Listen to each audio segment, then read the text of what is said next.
Bismillahirrahmanirrahim. Nahmaduhu wa nusalli ala rasulihil kareem, amma ba'd. Yesterday we started on these treatises, the martyrs of Karbala.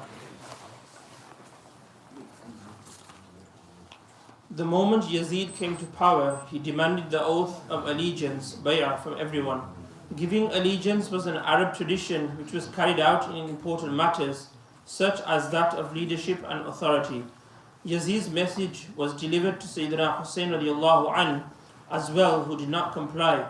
At this point, the acknowledgement of Yazid's authority by the Prophet ﷺ's grandson would have meant acceptance of the leadership being misdirected. For Yazid, Sayyidina Husayn radiallahu anhu's seal of approval was the one which was the most needed. Yazid instructed the governor of Medina Munawwara, Walid, to force Sayyidina Husayn bin Ali radiallahu anhu to pledge allegiance to him. Husayn radiallahu anhu refused and uttered the famous words, "Anyone akin to me will never accept anyone akin to Yazid as a ruler." Sayyidina Husayn radiallahu anhu left Medina Munawwara for Makkah Mukarramah on the 28th of Rajab 60 AH, 2 days after Walid's attempt to force him to submit to Yazid. He stayed in Makkah Mukarramah from the beginning of Sha'ban, all of Ramadan, Shawwal, as well as Dhul Qa'dah. It was in Ramadan 60 AH that the people of Kufa and Iraq were looking at Sayyidina Husayn radiallahu anhu for leadership. Soon there was a stream of letters coming from Kufa urging him to challenge the leadership of Yazid ibn Muawiyah and assuring him of their royalty and allegiance. On certain days there would be as many as 600 letters with messengers who enthusiastically described the support he would receive from the Kufans. Investigation of Kufa and pledge of the Kufans to Sayyidina Husayn radiallahu anhu. Sayyidina Husayn radiallahu anhu decided to send his cousin Muslim ibn Aqil to investigate the situation in Kufa. If he found it favorable, he was to inform Sayyidina Husayn radiallahu anhu, who would then depart with his family from Makkah Mukarramah to join him in Kufa. Muslim ibn Aqil arrived in Dhul Qa'dah 60 AH.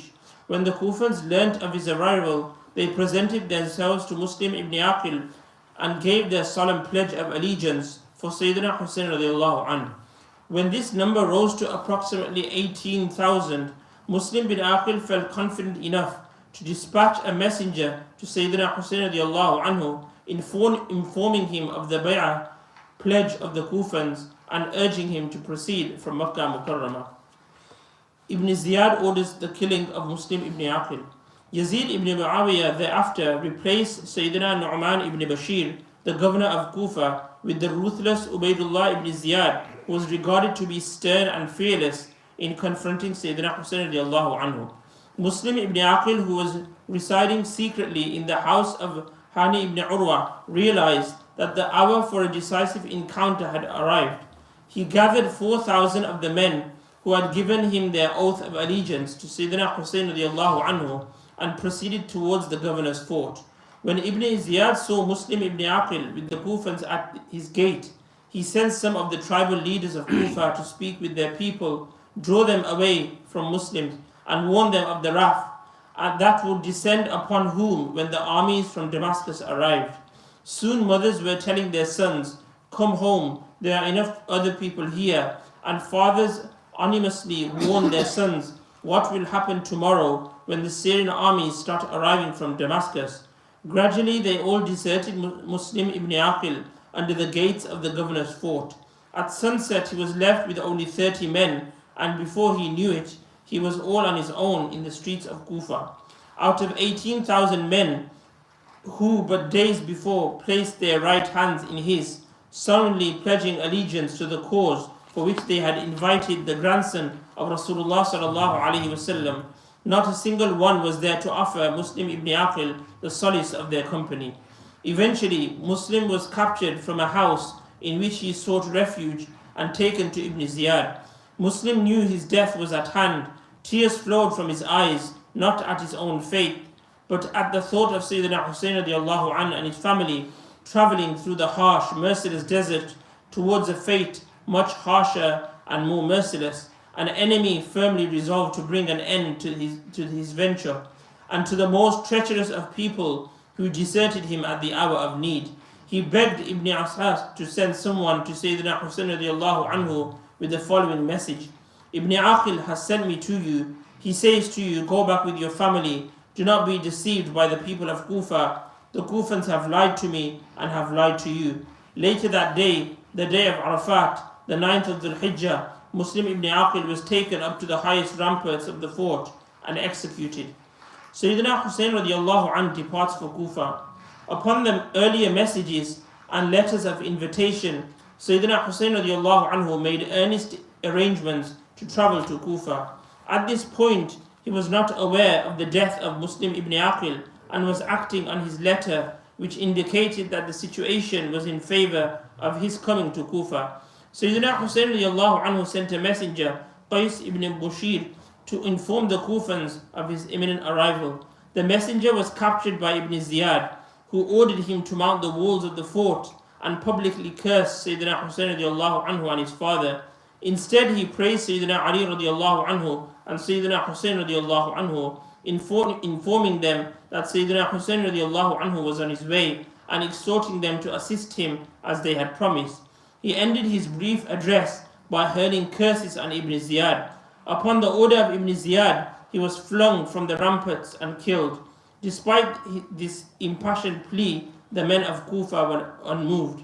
In Makkah Mukarramah, a number of eminent Sahaba and children of Sahaba attempted to dissuade Sayyidina Husayn radiallahu anhu from going to Kufa, or if he was determined to move, not to take women and children with him on this dangerous journey. He delivered a famous sermon in the Kaaba highlighting his reasons to leave. Among those reasons was that he did not want the sanctity of the Kaaba to be violated, since his opponents were willing to violate all limits. Sayyidina Husayn radiallahu anhu considered it a religious obligation and made a firm resolution for the cause of Allah subhanahu wa ta'ala to depart, although he had been apprised of the dangers that lay ahead. However, the importance of the matter compelled him to face the dangers. He set out from Makkah Mukarramah on the eve of Dhul Hijjah 60 AH, still unaware of the fate of Muslim Ibn Aqil and Qais ibn Mushir. After an arduous journey of almost a month, his party neared Iraq. It was there that he first heard of the treachery of the Kufans and the death of Muslim Ibn Aqil and Qais ibn Mushir. Learning of this tragedy, many insisted on returning as there was no friends in Kufa. However, the family of Muslim Ibn Aqil were determined to avenge his blood. Ultimately, Sayyidina Husayn radiallahu anhu decided to go ahead. Muslim ibn Aqil. Ya'lam. Kilo diyor? 12 pages. Kilo bakıyorsun. 20. Inshallah, we'll continue tomorrow. ज़रा डिटेल आ जाएगी। किताब हज़रत मुफ्ती शफी साहब रहमतुल्लाह अलैह की है, तो बहुत डिटेल में 112 सफ़े की है। साउथ अफ्रीका वालों ने उसका शॉर्ट किया है 28 सफ़े में, बहुत खुलासा किया है, बहुत शॉर्ट कर दिया है, बहुत चीज़ें हज़फ कर दी है। लेकिन मैंने कहा चलो इंग्लिश में है इसलिए इसको पढ़ लें तो हमको पता चले कि भाई क्या हुआ था। तो हज़रत हुसैन रज़ियल्लाहु अन्हु ने देखा कि उम्मत में फूट-फाट पड़ी हुई है। सिर्फ सीरिया शाम वालों ने बैयत की थी यजीद के हाथ पर, बाकी इराक़ वाले, मिस्र वाले और हिजाज वाले, मक्का मदीना वालों ने बैयत नहीं की थी, क्योंकि यजीद बहुत कम जिंदा 30 साल का था। उनका कि तो छोकरा है अभी तो इसको कुछ आता जाता है नहीं, तो इसको कहाँ से खलीफा बनाए। हज़रत हुसैन 57 ईयर्स की थी, टरेल थे, 60 के करीब थे, वो लायक हैं इसकी। तो लोग सब चाहते थे कि हज़रत हुसैन खलीफा बने। तो वो इख्तिलाफ को मिटाने के लिए आप चले कि इत्तेफाक करें और लोगों में यूनिटी पैदा करें। और कितने महीने हो गए थे, रजब में वो यजीद खलीफा बना था, तो उसके बाद कितने महीने हो गए फिर आप वहाँ निकले थे। बल्कि उससे पहले रजब से पहले रजब में तो हज़रत मदीना शरीफ से मक्का शरीफ आ गई, क्योंकि मदीना में आपको मजबूर किया जा रहा था। तो हमने जो मक्के में ज़रा सुकून रहेगा इसलिए वहाँ चले आए थे। फिर शाबान, रमज़ान, ज़ुल्क़ादा, ज़ुल्हिज्जा जब शुरू हुआ तब आप मक्का मुकर्रमा से वहाँ कूफा के लिए, इराक़ के लिए रवाना हुए। और इब्न अब्बास वगैरह ने मना भी किया कि कूफा वालों को भरोसा नहीं। इराक़ वालों ने आपके वालिद साहब को भी धोखा दिया था, हज़रत अली को। तो आप क्या क्या सहारा बनेंगे वो, अब मत जाओ वहाँ। और उन्होंने कहा कि भाई हालात ऐसे हैं, अगर मैं नहीं किया तो वो लोग यहाँ आएंगे, मक्का पर हमला करेंगे। बाद में ऐसा हुआ, अब्दुल्ला इब्न ज़ुबैर मक्का में रहे तो उन पर हमला किया, अब्दुल्ला इब्न ज़ुबैर को भी मक्का में शहीद किया। तो कहा कि मक्के में खून बहे ये मुझे पसंद नहीं है, इसलिए वहाँ जाते हैं शायद आपस में यूनिटी पैदा हो जाए, इत्तेफाक पैदा हो जाए। लेकिन जो होना था हुआ, बाद में पड़ेंगे। सुभान अल्लाह बिहम्दिही, सुभान अल्लाह।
لا إله إلا الله سيدنا ونبينا وشفيعنا وحبيبنا وسندنا ومولانا محمد رسول الله صلى الله تعالى عليه وعلى آله وأصحابه وبارك وسلم تسليما كثيرا كثيرا.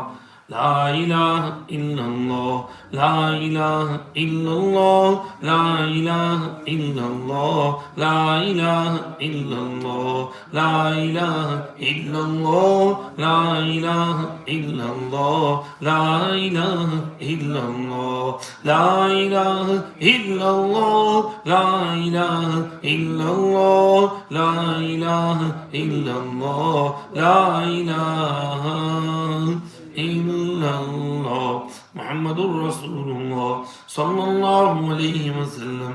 لا إله إلا الله، لا إله إلا الله، لا إله إلا الله، لا إله إلا الله، لا إله إلا الله، لا إله إلا الله، لا إله إلا الله، لا إله إلا الله، لا إله إلا الله، لا إله إلا الله محمد رسول الله صلى الله عليه وسلم. لا إله إلا الله، لا إله إلا الله، لا إله إلا الله، لا إله إلا الله، لا إله إلا الله، لا إله إلا الله، لا إله إلا الله، لا إله إلا الله، لا إله إلا الله محمد رسول الله صلى الله عليه وسلم. لا إله إلا الله، لا إله إلا الله، لا إله إلا الله، لا إله إلا الله، لا إله إلا الله، لا إله إلا الله، لا إله إلا الله، لا إله إلا الله، لا إله إلا الله، لا إله إلا الله محمد رسول الله صلى الله عليه وسلم.